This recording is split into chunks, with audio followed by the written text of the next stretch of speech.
Hi guys, I hope you are doing well. Right now it is snowing pretty hard where I am, so I hope those of you who are stuck in the same weather as me are also staying warm. Today I'm going to walk you through the habit trackers that's set up in my Hobonichi Cousin, and I will get into a little bit more on why I set them up the way they are. I track my habits because I want to make some lifestyle changes and accomplish some goals this year, so I need a way to measure how I am doing. I also procrastinate like no other, and I find tracking a habit helps me to stay motivated so I can complete my goal within a given time frame. Before I start, just a disclaimer, my Hobonichi Cousin looks a little different because I got the simplified Chinese version. I got it off JetPens. It has pretty much the same layout as the Japanese Hobonichi Cousin. You can refer to my 2022 planner system video to see why I didn't pick the Japanese version. I will link the video in the top right corner there. You can check it out if you're interested. I track my daily binary habits in the yearly index pages. These are the habits that I just need to know whether I've done it or not. It's an easy yes or no. You can use a dot, check mark, or whatever to mark when a habit is completed. To make things more fun, this is what I'm doing. This is definitely not my original idea. I've seen a lot of talented people on Instagram and YouTube do it. It really looks more complicated than it actually is. I start with a diagonal line going from the bottom left corner to the top right corner.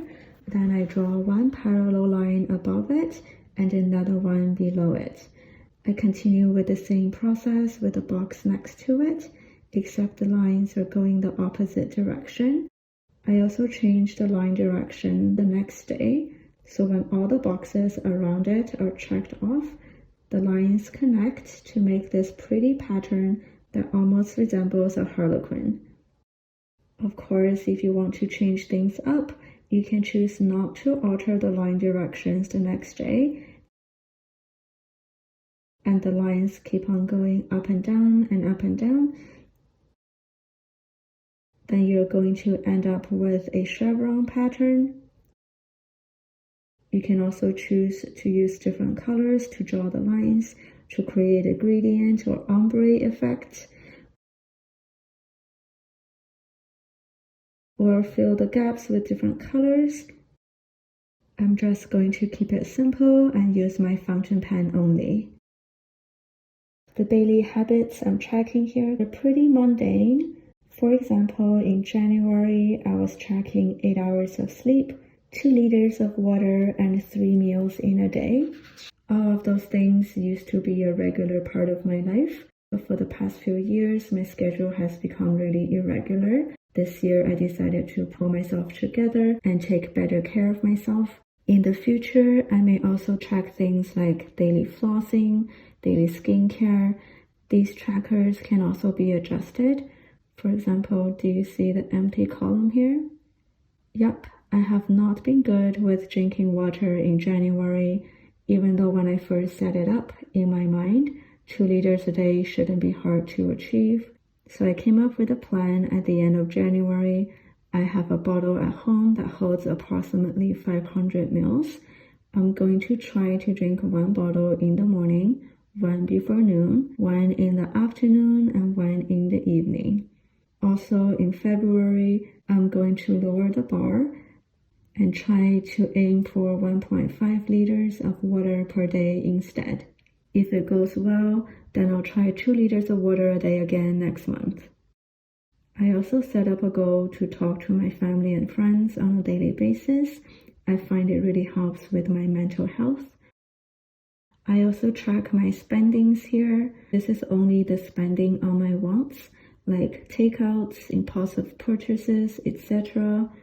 I don't limit myself if I need to spend on my needs, such as credit card payment, or groceries or gas. I tried that before and it didn't work out for me, because I would try to group all my spendings on the same day to minimize my spending days, like paying my credit card on the same day as I go grocery shopping, and sometimes I end up missing my payments. I also marked this habit as no spend as opposed to spend. This is a trick that works for me. If I want to get rid of a bad habit, it helps to word it a little differently, so I turn it into a good habit and check that. You can see I've been really good with not making impulsive purchases in January, so I'll continue to track that for the next couple of months. I think these yearly index pages are perfect for habit tracking. I can see 6 months worth of information across the spread at the same time, which makes it very easy for me to visualize any progress I'm making with my habits. The monthly calendar spread is where I track my qualitative habits. These are the habits that I want to track how long I have spent time on doing every month. They are listed here in a sidebar. It can be the time I spend on reading, drawing, learning a new language, exercising, etc. Each box is 2 hours. I definitely don't list out all the things I want to track. I usually just pick a few that I want to focus on that month. For example, in January, I was tracking the hours I spent on reading for fun, regular reading, and reviewing. You can see I really underestimated the time I spent on reading for fun. This is kind of a shock to me, but I can't say I'm surprised. So in February, I'm going to track those hours again. Hopefully I do better this month. I'm also going to track the hours I spend on studying and exercising. I usually don't have goals for those trackers, like for studying, because it's not the amount of time I spend on studying that matters. It's quality over quantity. But for exercising, I try to aim for at least 2.5 hours a week. I want to simplify my routine as much as possible, so I have all my daily trackers in my Hobonichi Cousin. I usually go through them at the end of the day, but if I'm too tired or too busy, I'll try to check them off the next morning while my memory is still fresh.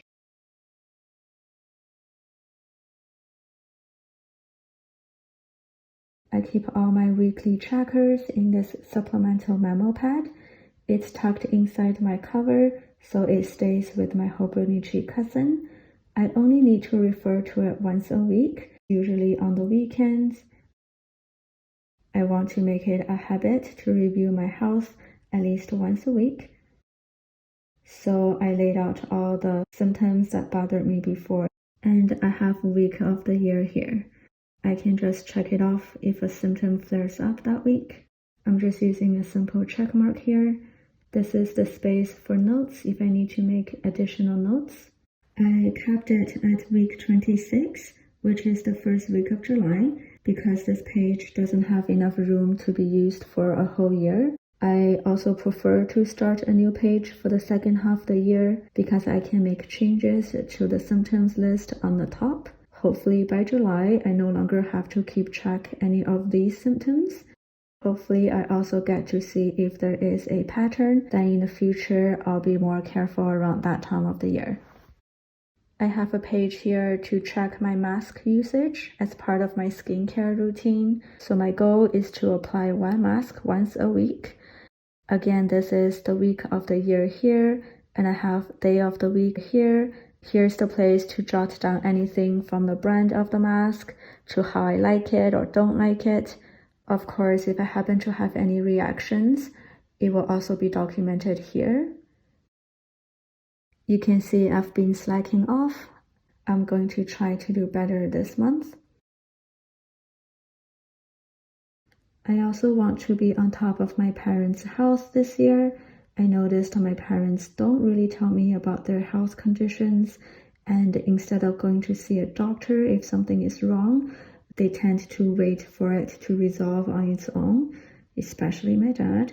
So this year I want to make it a habit to check up on how they're doing at least once a week. I have my cleaning schedule here. Some of the items listed here doesn't need to be cleaned on a weekly basis, but I can just check off the week I did it, so I know for myself when I need to do it again.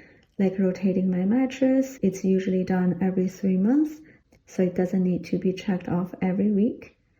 Ever since December, I've been staying at my parents' place, so I haven't got a chance to check off most of the items here. I also keep track of my watering schedule. I have a lot of plants in my room. I used to have a day in a week to water all of them, but life gets in the way. Sometimes I forget to water for a week, sometimes 2 weeks or more, and my poor plant babies suffer. So this is a pretty useful tracker for me to have.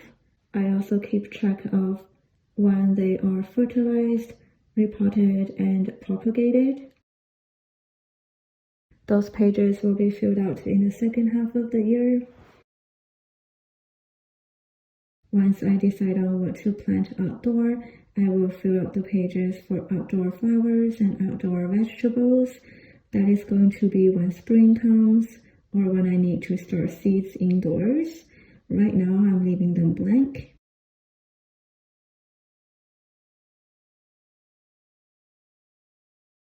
So these are all the habits I am tracking in my Hobonichi Cousin. There are definitely more things I track, like my work hours, monthly goals, etc. If you're interested, I went through them in detail in my 2022 Hobonichi Cousin setup video. You can check it out there. I will have the link in my description box. I will see you next time. Bye!